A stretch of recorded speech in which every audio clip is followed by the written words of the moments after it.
बिस्मिल्लाहिर्रहमानिर्रहीम। अस्सलाम वालेकुम dear students, welcome to eighth English V class. Hope so आप सब खैरियत से होंगे।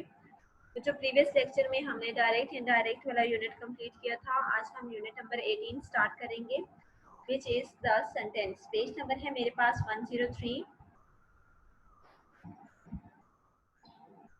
सेंटेंस पढ़ेंगे, ठीक है। सेंटेंस किसे कहते हैं? Sentence basically it is a group of words that conveys specific meaning, ठीक है। यानी वो ग्रुप ऑफ वर्ड जिससे हमें कोई मीनिंग शो हो, ठीक है, प्रॉपर मीनिंग हमें कन्वे हो, वो हमारे पास सेंटेंस होता है। इसी क्लासिफिकेशन देखिए, classification of sentences based on structure, ठीक है। यानी स्ट्रक्चर के अकॉर्डिंग जो है वो सेंटेंस की क्या क्लासिफिकेशन है। When writing to convey information and to discuss simple ideas, it is appropriate to use simple basic sentence constructions. However, in creative writing, when there is a requirement to display a more fluent and sophisticated style, a variety of sentence constructions should be employed. By doing so, the monotony that comes from repetition is reduced and a sense of life and rhymes is introduced. Variety and rhymes can be introduced by employing a judiciousness of the principal sentence construction types that all accomplished writers depend on, ठीक है। कि sentence जो होते हैं वो basically हमारे पास different kinds के होते हैं, ठीक है। जब भी आप राइटिंग कुछ भी आप इंग्लिश राइटिंग करते हैं, ठीक है, उसमें आपको डिफरेंट, सबसे पहले डिफरेंट टाइप्स ऑफ सेंटेंसेस का पता होना चाहिए, ठीक है। एक आपकी होती है बिल्कुल सिंपल राइटिंग होती है कि आपके पास सिंपल वर्ड्स हों, ठीक है, आप उनको सिंपली जो है वो सिंपल सेंटेंस में राइट डाउन कर लें, ठीक है। एक राइटिंग स्टाइल ये होता है कि आप उसमें इडियम्स, फ्रेजेस, ठीक है, उसके अलावा उसमें आप जो जैसे हमारे जो भी पार्ट्स ऑफ स्पीच है, ठीक है, उसमें हमारे पास एक्सक्लेमेशन मार्क्स भी हैं, ठीक है, एक्सक्लेमेशन साइंस होते हैं, फिर एक्सक्लेमेटरी वर्ड्स होते हैं, ठीक है। उसके अलावा हमारे पास डिफरेंट जो है वो एक वैरायटी ऑफ वर्ड्स है, ठीक है। आप डिफरेंट रूल्स को यूज करें, ठीक है, डिफरेंट फ्रेजेस यूज करें, इडियम्स यूज करें, प्रपोजिशंस यूज करें, ठीक है, और अपने जो अच्छी आपकी वोकैबुलरी हो, ठीक है, तो आपकी वो जो राइटिंग पैसेज होगा या कोई भी आपका जो रिटन वर्क होगा वो ज्यादा जो है वो प्रोफिशिएंट फील होगा, ठीक है। इसलिए यहाँ पे डिफरेंट टाइप्स हमारे पास दिए हैं। There are four, these are four in numbers. The simple sentence, ठीक है। नेक्स्ट हमारे पास है the compound sentence, the complex sentence, the compound complex sentence, ठीक है। सिंपल सेंटेंस किसे कहते हैं? कंपाउंड कौन सा होता है? Complex and compound complex sentence कौन सा होता है? फर्स्ट हमारे पास है the simple sentence. A simple sentence contain a single complete independent clause with one finite verb and a single subject, ठीक है। सिंपल सेंटेंस किसे कहते हैं? सिंपल सेंटेंसेस बेसिकली वो सेंटेंसेस होते हैं, ठीक है, जिनमें एक ही जो इंडिपेंडेंट क्लास होता है वो डिस्कस किया जाता है, ठीक है। तो पहले आप इंडिपेंडेंट क्लास क्लास सुन ली, ठीक है। Class basically it is a part of sentence, ठीक है। क्लास की हमारे पास टू टाइप्स होती हैं, एक हमारे पास होता है डिपेंडेंट क्लास और दूसरा इंडिपेंडेंट क्लास, ठीक है, या मेन क्लास। और मेन क्लास को हम प्रिंसिपल क्लास भी कहते हैं, ठीक है। क्लास जो होता है ये बेसिकली किसी भी सेंटेंस का वो पार्ट होता है जो कि एक सब्जेक्ट और एक प्रेडिकेट पर कंटेन होता है, ठीक है। उसमें एक सब्जेक्ट होता है, एक प्रेडिकेट होता है। इसको हम टू डिफरेंट टाइप्स में डिवाइड करेंगे। जो डिपेंडेंट क्लास होता है, ठीक है, वो अपनी मीनिंग खुद से कन्वे नहीं कर सकता, बल्कि उसको अपनी मीनिंग कन्वे करने के लिए जो सेंटेंस का रिमेनिंग पार्ट होता है उस पर जो है वो डिपेंड करना पड़ता है, ठीक है। और इंडिपेंडेंट क्लास वो होता है जो कि अपनी मीनिंग कन्वे करने के लिए किसी दूसरे पार्ट पर डिपेंड नहीं करता, बल्कि वो खुद अपनी मीनिंग प्रोवाइड कर सकता है, ठीक है। तो यहाँ पे देखिए सिंपल सेंटेंस कौन सा होता है? It is contain a single complete and independent class with one finite verb and a single subject, ठीक है। इसमें एक जो है वो फिनिट वर्ब यूज होता है। फिनिट वर्ब किसे कहते हैं? फिनिट वर्ब जो है ये बेसिकली जो कि एक सब्जेक्ट रखता है, ठीक है, और एक जो है वो टेंस को शो करता है, ठीक है। तो यहाँ पे क्या है कि एक उसके साथ फिनिट वर्ब हो और एक सिंगल सब्जेक्ट हो, यानी उसमें सिंपल सेंटेंस में एक ही सेंटेंस का जिक्र हो। For example, Jamal is the best cricketer in the school, I saw the most amazing sights in Africa. Next है combining simple sentences to form other simple sentences. ठीक है, ये आप लोगों ने रीड आउट कर लेना है, रीड आउट करना है। ठीक है, नेक्स्ट देखिए हमारे पास है एक्सरसाइज ए है, change the verbs in one of the sentences into a participle और पार्टिसिपल फ्रेज। ठीक है, ऊपर जो टेबल दिया गया है इसको स्टडी कर लेते हैं। The present simple is formed by adding the suffix ing to the base form of the verb, the falling tree, the crying child, and the dancing girl. The past participle is created by adding ed। ठीक है, participle किसे कहते हैं और gerund किसे कहते हैं, ये भी आप थोड़ा डिफरेंस इसका सुन लें। ठीक है, साथ आप राइट डाउन कर लें कि पार्टिसिपल और जेरंड जो होता है ये वर्ब की फोर्थ फॉर्म को कहते हैं, लेकिन जेरंड जो होता है वो हम उसको एज अ नाउन चूज करते हैं और पार्टिसिपल को एज एन एडजेक्टिव यूज करते हैं। ठीक है, फिर पार्टिसिपल में फर्दर काइंड्स जो है वो प्रेजेंट पार्टिसिपल और पास्ट पार्टिसिपल। प्रेजेंट पार्टिसिपल में वर्ब की फोर्थ फॉर्म यानी आईएनजी पुट करते हैं और वर्ब की जो थर्ड फॉर्म होती है ईडी ईएन। ठीक है, या उसकी कोई भी कंडीशन जिससे हम जो जो हमारी थर्ड फॉर्म होती है, ठीक है, उसको हम पास्ट पार्टिसिपल कहते हैं। ठीक है, तो जेरंड जो है ये एज अ नाउन यूज होता है और पार्टिसिपल जो है ये एज एन एडजेक्टिव यूज होता है। ठीक है, अब यहाँ पे देखें कि हमने यहाँ पे change the verb in one of the sentences into a participle और पार्टिसिपल फ्रेज। ठीक है, या उसको पार्टिसिपल में चेंज करना है या पार्टिसिपल फ्रेज में चेंज करेंगे। फर्स्ट हमारे पास देखिए he sprang up, he spread away. ठीक है, अब इस सेंटेंस में हम क्या करेंगे, he sprang up and he cut कर देंगे। ठीक है, he sprang up and sped away। Next है I received no response, I called out loudly again। ठीक है, तो ये सेंटेंस हम I called out से स्टार्ट करेंगे। I called out loudly again as I received no response। Next है, next sentence हम यहाँ से स्टार्ट करेंगे। He decided to stop studying because he was exhausted। Number 4 है he stopped playing football because he injured his leg। Next is number 5, the police arrived on the scene, the crowd melted away। ठीक है, तो आप starting में लिखेंगे as the police arrived on the scene, comma the का T जो है ये स्मॉल हो जाएगा, the crowd melted away। Next exercise B है, ये हम कॉपी पे राइट करेंगे। एक्सरसाइज सी पे है varieties of simple sentences, combine each of the following pairs of simple sentences into one simple sentence, follow the given prompts. First हमारे पास है he realized that he was defeated, he immediately surrendered, choose a participle। ठीक है, आगे आपको directions दी गई हैं। ठीक है, कि आपने इसको किस तरह से चेंज करना है। तो आप क्या करेंगे, यहाँ पे हमने पार्टिसिपल यूज करना है, तो he realized को आप कट करेंगे, आप लिखेंगे realizing that he was defeated, he immediately surrendered। Next है William Shakespeare, comma the greatest English dramatist, फिर आप लिखेंगे डाइड इन 1616। नेक्स्ट है the soldier defeated their post, it was courageously act on their part. ठीक है, तो आप क्या लिखेंगे, the soldiers defended their post courageously.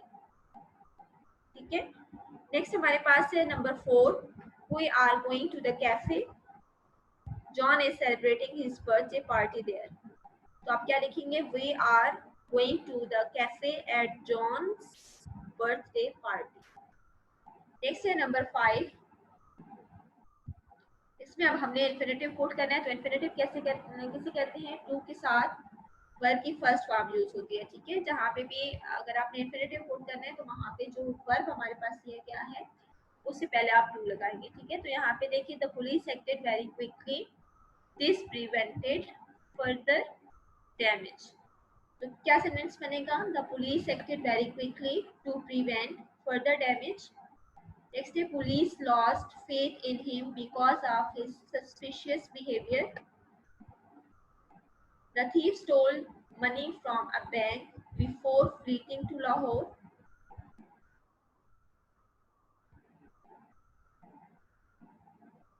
Next है number 8, he get appreciation for thinking about other.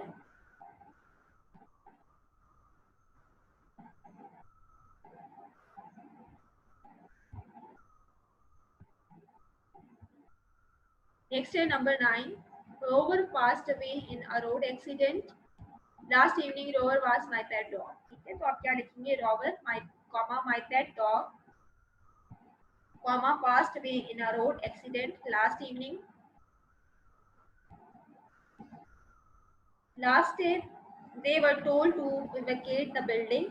They left immediately. आप क्या लिखेंगे? They left immediately as they were told to vacate the building. ठीक है. The compound sentence. Compound sentence किसे कहते हैं जी? A compound sentence is made up of two or more independent clauses joined by a coordinating conjunction. इसमें हम coordinating conjunction put करते हैं, ठीक है, और दो independent clauses को आपस में जोड़ते हैं. For example, I have been trying to open this packet for the last half an hour, but it has been taped all over too tightly. ठीक है, अब इसमें coordinating conjunction जो है वो but हमने पुट किया है. Next is simple sentences are joined together to form compound sentences with the help of special words called coordinating conjunctions. Coordinating conjunctions किसे कहते हैं? यानी simple sentences को जब हम compound sentences में change करने के लिए उनको इकट्ठा जब हम करते हैं, ठीक है, तो उसमें हम coordinating conjunction put करते हैं, ठीक है. अब इसमें these are 7 such coordinating conjunctions. There are, ठीक है, there are 7 such coordinating conjunctions. The first one is but, or, yet, for, and, nor, and so. ठीक है, exercise D है, circle the coordinating conjunction in each of the sentences given below. First sentence में but जो है ये हमारे पास coordinating conjunction है, इसको हम सर्कल करेंगे. नेक्स्ट है yet, so, nor, and, or. ठीक है, उसके बाद combining simple sentences to form compound sentences using coordinating conjunctions. ठीक है, कि simple sentences को हमने किस तरह से compound sentences में चेंज किया है. ठीक है, ये बिल्कुल उसी तरह से है जो भी हमने प्रीवियस जो है वो उसमें एक्सरसाइज में पढ़ा है. ठीक है, तो आप क्या करेंगे कि कोऑर्डिनेटिंग कंजंक्शन पुट करके आगे कंपाउंड सेंटेंसेस में इसका सॉल्यूशन दिया गया है, तो ये आपने स्टडी करना है. एक्सरसाइज ई हमारे पास है. combine the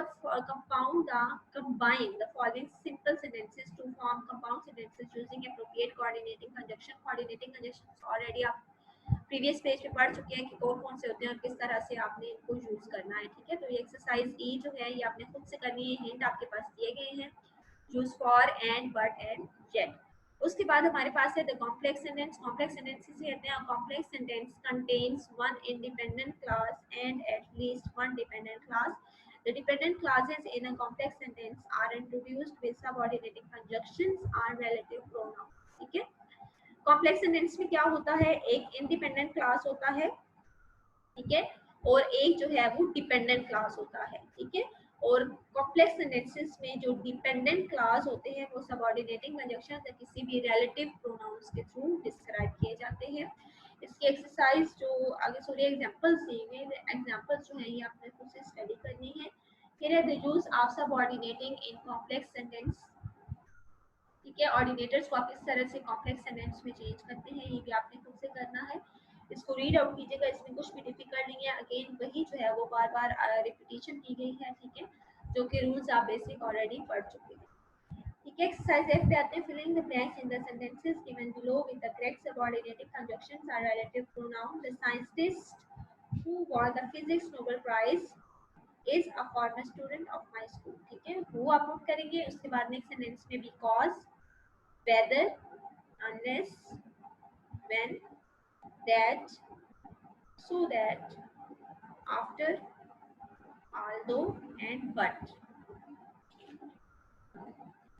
उसके बाद हमारे पास है combining simple sentences to form complex sentence. ठीक है, कि जो है सिंपल सेंटेंसेस को हम कॉम्प्लेक्स सेंटेंस में किस तरह से चेंज करते हैं. ठीक है, ये हम स्टडी कर लेते हैं. Decide which of the simple sentences expresses the more important idea.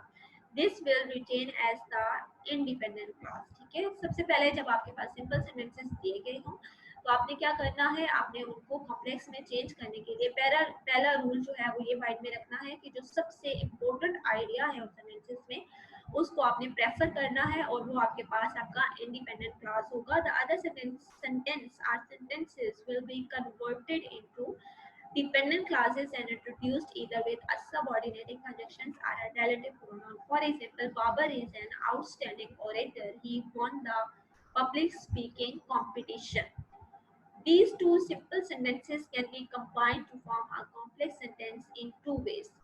First, हमारे पास क्या है? Either Babar, who is outstanding orator, won the public speaking competition. Here, the fact that Babar won the competition is given more importance and is converted into the principal class. Second way, Babar, who won the public speaking competition, is an excellent orator. Here, the fact that Babar is an excellent orator is used as a principal class and is thus given more importance. Note, it is possible to convert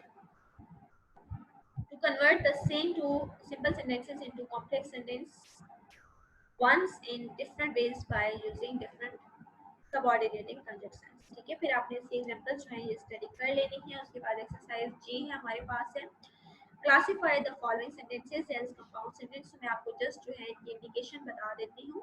ठीक है, sentences जो है वो आप लोग मुझसे जरा read out कर लीजिएगा. फर्स्ट हमारे पास है, it does not seem to be difficult problem but I am stuck. ठीक है, तो ये हमारे पास कंपाउंड सेंटेंस है. सेकेंड सेंटेंस हमारे पास कॉम्प्लेक्स है. थर्ड अगेन कॉम्प्लेक्स है. फोर्थ भी कॉम्प्लेक्स सेंटेंस है. फिफ्थ जो है ये कॉम्प्लेक्स सेंटेंस है. सिक्स कंपाउंड है. Seven compound. Eighth complex. Ninth compound. Tenth complex. 11th complex. 12th complex. 13 compound. 14 complex and 15 is also compound.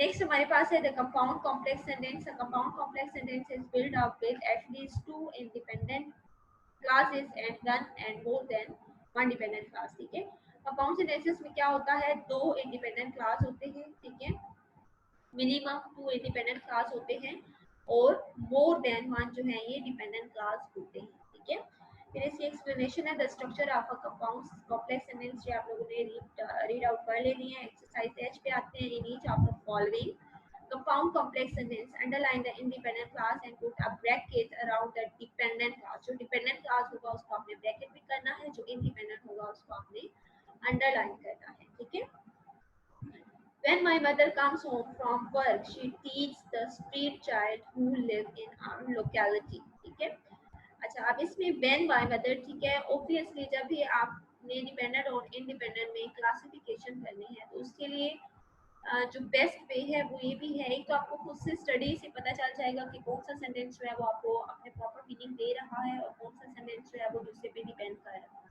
ठीक है, इसकी एक और मेथड ये भी है कि इसमें हमारे पास कंजक्शन यूज होती है. जैसे देखिए व्हेन यूज हुआ है when my mother comes home from work. ठीक है, तो ये इनकम्प्लीट सेंटेंस है, तो ये हमारे पास डिपेंडेंट क्लास होगा. आप इसको ब्रैकेट में करेंगे. और नेक्स्ट है she teach the street children who live in our locality. ठीक है, आप इसको अंडरलाइन करेंगे. नेक्स्ट है दो आई वाज वेरी टायर्ड. आप इसको ब्रैकेट में करेंगे. और नेक्स्ट हमारे पास है ये डिपेंडेंट होगा और इंडिपेंडेंट क्या है? आई कंप्लीटेड माय प्रोजेक्ट और I had to submit it the next morning. Next है we left the party early. ठीक है, आप इसको अंडरलाइन करेंगे. ये इंडिपेंडेंट क्लास है. ठीक है, और बाकी इसका जो पार्ट है वो डिपेंडेंट क्लास है. इसी तरह से unless you eat nutritious food you will not be healthy. ठीक है, ये हमारे पास डिपेंडेंट क्लास इंडिपेंडेंट क्लास है. ठीक है, और बाकी जो इसका रिमेनिंग पार्ट है which is not will you be happy. ठीक है, आप इसको ब्रैकेट में कर लेंगे क्योंकि ये डिपेंडेंट क्लास है. ठीक है, फिर हमारे पास है the farmers who were on a hunger strike began to fall in. ये इंडिपेंडेंट क्लास है तो आप इसको अंडरलाइन करेंगे. ठीक है, और बाकी जो इसका पार्ट होगा yet they refuse to give in, ये हमारे पास डिपेंडेंट क्लास होगा. ठीक है, तो आप इसको ब्रैकेट में करेंगे. उसके बाद हमारे पास लेट्स रिवाइज एक्सरसाइज दी गई है. ठीक है, जो कि आप लोगों ने अटेम्प्ट नहीं करनी. अब हमारी जो एक्सरसाइजेस अभी रिमेनिंग है, ठीक है, उन एक्सरसाइजेस को हम करेंगे. एक्सरसाइज बी मैंने आपको बोला था कि हमने नोटबुक पे करनी है, तो तो आप अपनी नोटबुक ओपन करेंगे, मार्जिन लाइन ड्रॉ करेंगे, डेट एंड डे मेंशन करेंगे, ठीक है। यूनिट का नंबर, यूनिट का नेम मेंशन करने के बाद आप हेडिंग देंगे exercise B, combine each of the following pairs of simple sentences into one simple sentence as per the examples shown above. The cow produces milk. Milk is a valuable food.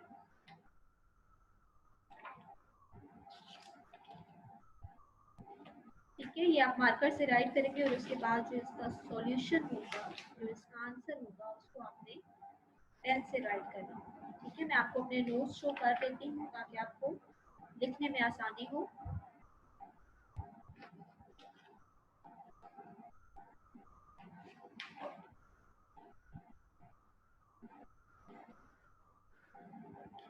तो first हमारे पास क्या है, the cow produces milk, milk is a valuable diet या valuable food. ठीक है, आप इसका solution right करेंगे, milk is a valuable food produced by the cow. Next day he showed me his beautiful painted work of art.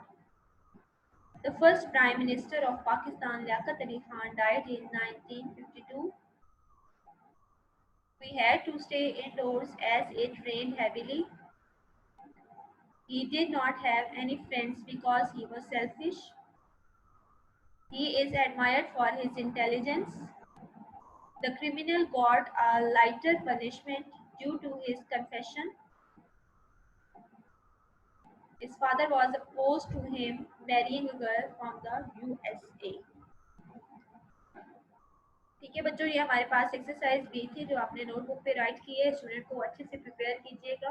ठीक है, simple concepts हैं। ठीक है, कि सिंपल सेंटेंस किसे कहते हैं, उसकी आइडेंटिफिकेशन क्या होगी, कंपाउंड कौन सा होता है, कॉम्प्लेक्स, और फिर देन हमने पढ़ा है कॉम्प्लेक्स कंपाउंड, कंपाउंड कॉम्प्लेक्स। ठीक है, तो आपने इसे अच्छे से जो है वो स्टडी करना है।